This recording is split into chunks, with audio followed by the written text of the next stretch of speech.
making a cup of tea. Hey, that's all right, man. I figure with your schedule, I'm surprised you're up this early. I know, right?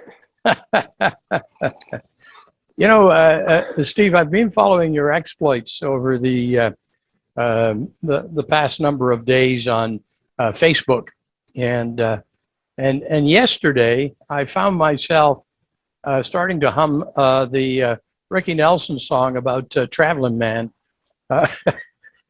You have got one heck of a schedule. Wow. I love that song. I'm a traveling man. I love Ricky Nelson. He Wasn't always that a makes me great feel tune? good. That was a great tune. It really was, yeah. And in truth, you are a traveling man. You got a heck of a road tour going south of the border right now. And of course, you'll be coming up to Canada in just a couple of weeks. How's the tour going so far? Oh, it's going pretty good. I can't believe all the stuff we're doing. It's crazy. I don't feel like we have enough of a break. So I'm home right now in Nashville, which is cool because I'm repacking. I came home just to repack and then leave again. When I look at your look at some of your videos and I look at some of your Facebook posts and I go, how come one man have so much fun? Like, were you always like this even as a kid? Yeah, I've kind of always been singularly driven to play music and have fun out there. So I don't really have any other hobbies, which I probably should. I bet somebody would say I'm out of balance. Well, I'm not sure about that. I think you may have it right, and the rest of us are out of balance. We'll see one day when we get up to the pearly gates and God judges us all by what we've done. How do you feel God's going to judge you? That's what we're here to talk about. Amen. All the listeners out there. Can Amen. I get a hallelujah? Amen, brother. Yeah. Now, you were born in Halifax, and I'm just wondering, how many years did you spend in Halifax before you went south of the border? Oh, not many. We left when I was just a little toddler, and we moved to Southern California. That's why I don't talk like a Cape Bretoner or a Haligonian. But all the relatives are up there. We went up there all the time in the summers and would hang out and get our Canadian. My dad would always make sure we could sing the anthem and we could root for Canada in the Olympics and stuff like that. Yeah, yeah. You ended up going to college down in San Diego, and you came out with a political science degree, not too shabby at all. And I gather you have some really strong relationships still back in San Diego. Is that correct? I do. I love San Diego. I don't live there anymore, and I sure do miss the ocean. I miss going on walks on the beaches, but I don't really have a lot of time for that. But Nashville's cool too. But yeah, San Diego, I have a lot of roots in that town, just like I do in Halifax too. When I come back to Halifax and in Toronto, when I get to Ontario, I love touring around. I kind of love everywhere. I haven't really gone to a bad city. I was wondering about that because I noticed on all the towns that you visit, you're so excited about not only the show you've just done, but the show you're going to. And it's obviously you're pretty driven by the music, by the people in particular, that you just like having fun. Right now, I'm pretending my phone is held up by the ceiling, so I'm looking straight up at my phone while talking to you, and it's really fun. So I feel like I'm a guy who, for some reason, only takes phone calls with his phone hanging from the ceiling. So now when I talk to people, it's like I look up at everyone, and it shows a form of deference to them. So yeah, right now I'm showing you deference by looking up to you. I'm looking up to you like you're my mentor. And it feels good to look up to someone. I usually look down at everybody. I guess being on a stage, most times you are. You might want to try singing from a pit sometime. That would be cool, wouldn't it? Yeah, you'll be able to look up at the audience and and enjoy them from afar. It'd be cool to do a show on the beach, but buried just all the way up to my neck in sand, and then have a mic sitting there and I can't move my arms, and I just go, "You were meant for me, and I was meant for you. Hello, my baby. Hello, my darling." That'd be pretty cool. Where are you right now? Where am I? I'm actually, even though it looks like I'm in a very fancy studio, I'm actually recording from my office at home. Man, you have your act together. This looks so pro compared to what I'm doing, holding my iPhone with one hand, and I have my AirPods in my ears. Well, Like, you really have it down. I had 10 minutes to get ready. Wow. Well, you know a lot about technology. I know enough to get me in enough deep trouble on occasion, just Yeah. enough to get me by. So, Is this a community radio station? pardon me? Is this a community radio station? Yes, Canoe FM is a community radio station. It's got over 100 volunteers, and Wow.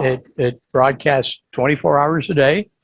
And I think in the space of a week, as I recall, we do about 100 hours of original programming. It's incredible. Whoa. I love community radio. It's where all the weirdos hang out, you know? Well, and the beauty of community radio is that you don't have a corporate office telling you what you can and can't do. Right. So if you've got a good idea, you can try it. I think that's wonderful. And I'm telling you, man, at Canoe, the programming is not only eclectic, but it is deep. Like it goes way into the medium. Everything from radio plays to classical music to rock and roll to interviews like this. Really, it's a magnificent canvas that everybody gets to perform on. It's great fun. It's great fun. And we get all the free coffee that we want. Cool. Have you ever played the hockey song by Stompin' Tom Connors? Oh yeah, that's when the season comes, that's a must, you got to play that song. Yeah, I'm fascinated by that guy. That guy worked hard. Oh, he was an amazing troubadour. He really was. And I think your legacy will be much the same way. Like you're a hardworking guy. Oh yeah. Do you know a guy named Dave Gunning? Dave Gunning. He's yes, a of folk course, singer. Dave Gunning, yeah. Yeah, and he plays with J.P. Cormier a lot. Right. Yeah, he used to play with Stompin' Tom when he was young. And every time I get around Dave Gunning, if I'm at some folk festival somewhere, we'll be in Alberta or who knows where, I just make him tell me tales about playing with Stompin' Tom. It was like you had to drink, and you had to sit and drink with him after the shows. And the stories are hilarious, man. Well, you've got a few stories of your own. There's no doubt about that. I look at and oh, by the way, I must mention that Don and Marie Gage, who you'll be billeting with when you go to Haliburton for the show there, they told me lots of stories about you as well. Oh, good. Yeah, they're nice people. They're good people. I've stayed at their house a couple times, and that's Marie. She always lets me wear her dresses around the house because those guys are nudists, so they always walk around naked, and I'm not a nudist, but I like wearing her dresses, so I partially am covered, and that's pretty neat. I must tell you, Steve, that's new news to me. I didn't know that. I'll have to make sure I'm very careful if I drop around their house. It's nude news. You. You're a bad boy, I can tell. Where are we promoting a show that I'm going to be playing? Yeah. You're 2 weeks away from appearing in Haliburton on the 23rd of April. And Is this at the Legion Hall? That's at the Legion. Yeah. And Wow. it's a great hall. It really is. It's a big room, and they've just refurbished it. And they got a really nice setup there. And yeah, you'll have a full house, or as full of houses as we can get under these COVID times. But you'll have a great audience. Has it opened up more in that area? Are people Yeah, allowed to go yeah, out to shows? yeah. It has, but people are still very cautious because even though the government says, "Oh, okay, you can wander around, do what you want without your mask, and what have you," we see the numbers and we know that we're not out of it, so people are more cautious. So yeah, there's still some protocols that people like to follow up here, and I think it's a good idea. It keeps everybody safer. I remember seeing you on the news recently. You were leading those truckers and you were blocking the whole Capitol in Ottawa. I Oh, didn't know you were a truck driver too. That was interesting. You got a lot of press out of that, didn't you? oh, we did. I took my cap off for this interview. I was hoping you wouldn't recognize me. Gee. That was crazy, man. This whole world has gotten so crazy. It's the craziest place. My job is to only spread love. That's what I do. I sell love. And people that come to my show will be bathed in the light of love. It will be the greatest night of their lives. When they leave, they'll be better persons for having come to my show. They'll be luckier. They'll win more card games. Their health will be better. Their hearts will improve. Their blood pressure will be lowered. And they will renew and reinvigorate their love lives. So, yeah. You'll have to give me a moment while I put in a disclaimer. Like they do on all those medical ads that you see on television. Yeah. Take this, it'll cure you. But by the way, there are 9 things that could kill you. Yes. I've been really into people that are driven the last 2 nights. Like my wife and I have been home, and so we watched that movie King Richard about the Serena and Venus Williams dad, and it was, I think everybody was just talking about the Oscars and only the slap, but the movie itself was so good. And I watched it 2 nights ago, and I got to tell you, I cried 3 different times in the movie. And then last night I watched a brand new documentary that just came out about the pro skater Tony Hawk, the skateboarder. Oh, yeah. And that is good. Both of those are fantastic. And the soundtrack for the Tony Hawk thing that just was released, it's called Until the Wheels Come Off, is really good. It has a lot of my favorite bands in there. So, and that's another one about a guy who was so driven. And I'm that driven in the folk world, single purpose driven. I live for this. This is what I live for.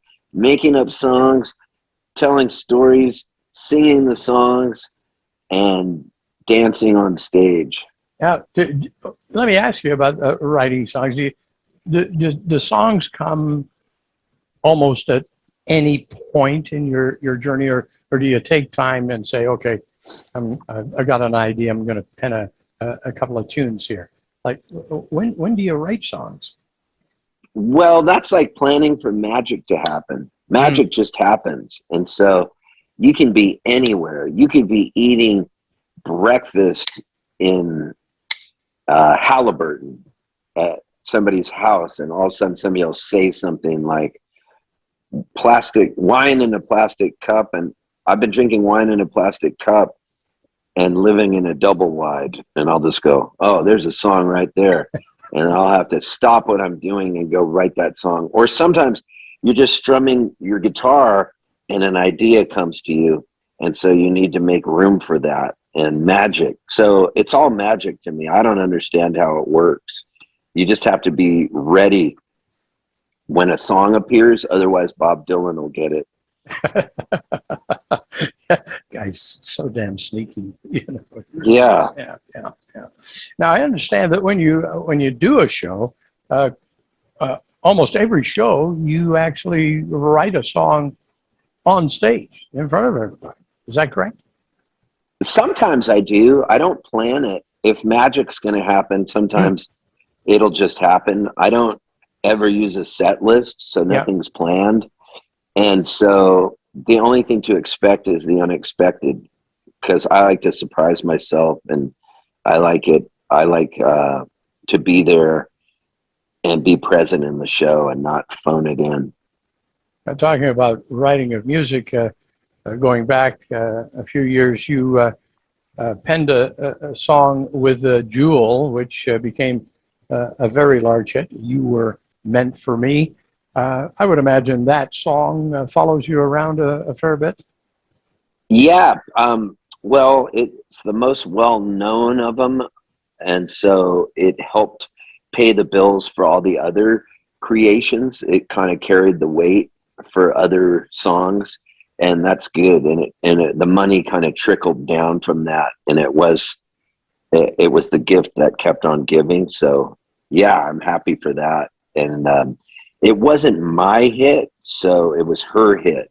So that's interesting because it's allowed me to just keep touring and paid for some of the bills, and allowed me to keep going out on the road, play folk festivals all over the place. Like I'm coming up, I'll be playing in Alberta. Have you ever been to Canmore? I'll be playing that festival, Canmore Yeah, I've driven Folk through Fest. Canmore. Yeah, yeah. Yeah. Have you ever been to Mariposa Folk Fest? Yes, I have. Yeah. In Aurelia? That's a good one. I've played that a lot. I love it. And you know what's cool about playing that one is Gordon Lightfoot hangs out backstage, and he'll do a tweener.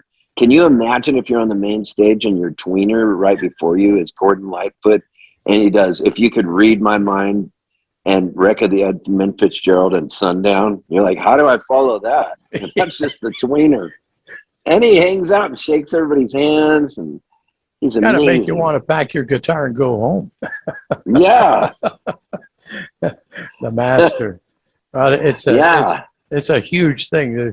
There's lots of folks from the Haliburton area that go down to Mariposa and spend the time there to and send back reports to everybody on all the things they see. It's pretty cool. It's a great music town, Haliburton and Minden. The county as a total has lots of musical talent and some top-rated stuff. I think you're going to find yourself in the middle of a place that loves what you love. I think you're going to have a great time. I think I am too. I'm looking forward to it. I'm prior to me going there, I'm going to be in New York City and Boston, and I'll be all up that way. I'll be in Washington, D.C., and then I'm going to cross the border, hopefully test negative for COVID, because I shake everyone's hands after the show. So I'll see if I can bring a new strain across the border. Yikes. You know, I know. So it's dangerous out there, but I'm triple vaxxed, which is kind of cool. So I wonder if I got to get a fourth shot. What do you reckon? No, you'll be fine. You'll be fine. Good. If you've got 3, you're on the side of God. You're doing good.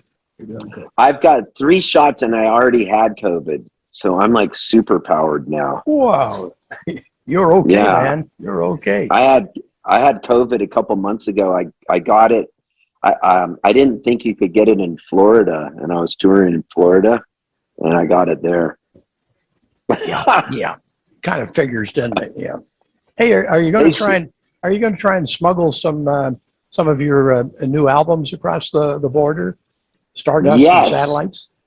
I have a new record out called Stardust and Satellites. I can bring it over across the border on vinyl or on CD, and hopefully everybody buys a copy, and that'll be cool. I'll bring some T-shirts. I'll sing some new songs. We'll share some smiles, some laughs, and hopefully shake hands and take a few pictures with people and do everything we do. And I'm so looking forward to it because, like I said, I'll be fresh off of an East Coast run. Yeah. And then heading across the border. And there's so many cool shows set up that I'm playing in Ontario. So the road goes on forever. Just wanted to tell you, you being a San Diego guy, the Padres have got their first preseason game tonight. They're playing the Diamondbacks tonight. Oh, it's not preseason. It's the real season. Is it the real thing tonight? Opening day. It's opening day for baseball. Can you believe it? Yeah. I know. Yeah, I live in Nashville. they'll be over in Arizona for that one. Oh, cool. Yeah, I live in Nashville, so all we have is a minor league team here. So I go see the Nashville Sounds.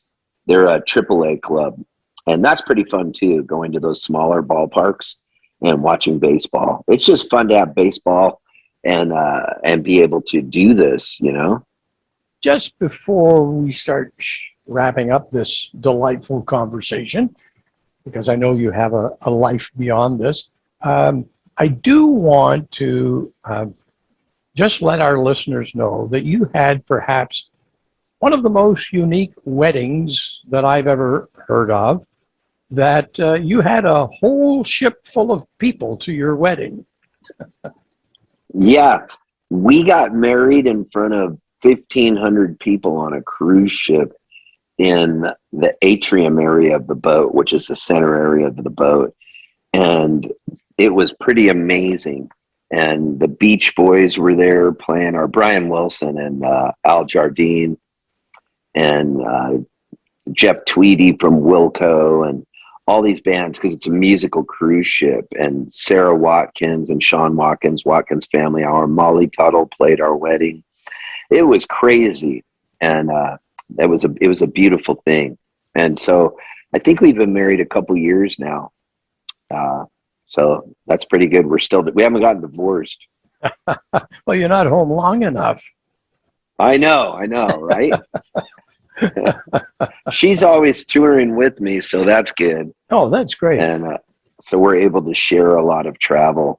We have this joke we always say when we're in a weird situation, and it's horrible, and we're in traffic and there's a wreck on the side of the highway, or our plane's been canceled, or our luggage is lost. We look at each other and we say, we sure have been some places, haven't we? Can you imagine if you had a tag on your suitcase from every place you visited? You'd have no suitcase. You'd just have tags. It'd be amazing. It would be. I've really been fortunate enough, ever since I was a little kid, I remember looking at the globe. And my dad was in the RCAF and was stationed out at Greenwood Air Force Base in Nova Scotia. And they flew these Lancaster planes. And my dad was a radio guy. And so he met my mom in Montreal. She was teaching English. She was from Cape Breton. And they fell in love. They had stopped over to get their plane serviced. And my dad saw her and said he was going to marry her. And he married her. And then I was born on February 1960 in the infirmary in Halifax to the Sisters of Charity. Then they tore down the infirmary and it became a parking lot. Then they tore down the parking lot and now it's a library. So I like to pretend that library is the Steve Poltz Library. I like it. I was a little disappointed to see that you weren't on the Grammy list. And you weren't even nominated this year. What happened? I should have been, right? Maybe next year. Yeah. I should have been. I think next year I'm going to get a Grammy for something. You should. I don't know what. Yeah. They should just give me an honorary Grammy. Well, they should get all your fans together to do a write-in. Start telling people to write in to tell the Grammys that you deserve to have the People's Choice. Wouldn't it be crazy if I actually did win a Grammy and then you could say, I was talking to Grammy-winning artist Steve Poltz a couple years ago? Well, when I see some of the people who have won, I look at your body of work, I go, hey, there's something wrong here. What if I could just start saying Grammy winner Steve Poltz, Grammy award-winning Steve Poltz, and I could say, oh, I thought you meant grandma. My grandma, my Grammy loved my music, and so I won her praise. And so if you started doing that and it wasn't true, people would think you were a Republican. I know. Fake news, right? Oh, dear. Hey, I want to tell people, Steve, that not only should they go to haliburtonfolk.com to get tickets to the show on the 23rd. And by the way, tickets are already more than half gone. So What? It's a shirt of a sold out house, no doubt. But I also want to ask people to follow you on Facebook because you bring a warm smile to my face almost every day that you post. I look at some of the pictures, some of the things that you get up to, and I go, man, that's what life's about. It's fun, it's happy, it's positive. You do great stuff. Well, do you remember the comedian Bill Hicks? Yeah. He used to do this bit where he said, I watch the news and it's all death, destruction, bad news. And I look out my window and the birds are going, and the sun's out. Now, I'm not trying to discount that there's a bunch of horrible stuff happening. There is. But do we always have to be bombarded with it? You know, back in the day when I was a kid, we didn't have 24-hour breaking news. We still lived our lives and went out. Oops, a daisy. Smiled at people. We went out and we smiled at people. And we had a good time, you know? Yeah. And so I just like to play some shows for some folks and have them just forget how horrible sometimes things can be and just sit back, take them on a journey, and then afterwards we can all take a bus somewhere, Andy Kaufman style, and get some milk and cookies. Remember when he used to do that? He would take the whole audience out, Andy Kaufman, the great comedian, and he would take them out for milk and cookies in a bus. It's one of the greatest things I've ever heard of. Yeah. Milk and cookies. This is what we call balance in life. You know, there's all that bad stuff going on, but if you can have a smile and good feelings about each other, that's the other side. And boy, we need it more than ever these days, you know. We do. Canada needs it too, don't they? Oh yeah. So people should go to Facebook and look up Steve Poltz, and they should go to your website, which is poltz.com. Yeah. There they can see all the great swag that you have available. They can see the information about the album, and they can also get some insights to the really deep feelings that you have about music. And yeah, I got some good new T-shirts out that you'll just love. I have these new shirts, and they're Grateful Dead mashups of the band the Sex Pistols and me and the Grateful Dead. And these shirts are great. These are the best shirts you'll ever own. If you buy one of these shirts off of my website, good things will happen to you. Excellent. They all have the winning lottery numbers in them because I've already time traveled to the future and I've come back and I know, like, is there a lottery in Haliburton? Oh, there's lotteries every other day. Yep. Good. I know the answers. I know the numbers. Well, young man, I'm going to let you go. I'm going to let you get back to enjoying your life at home for a few hours. And all best wishes on the road trip as it's coming. And on the 23rd, everybody will be here to give you a big hug when you arrive in Haliburton. It's great to talk to you. I can't wait to see you guys. Are you going to be there? If you're going to be there, you better be smiling and say hi to me. I better have a T-shirt on, too. Yes, sir. Although I must admit, I'm a little worried about Don and Marie, whether or not they're going to come nude. They probably will, those weirdos. Steve, thanks for joining me. It's been great to chat with you. Peace be with you and also with you. I want all my friends to be happy. I want all my friends to find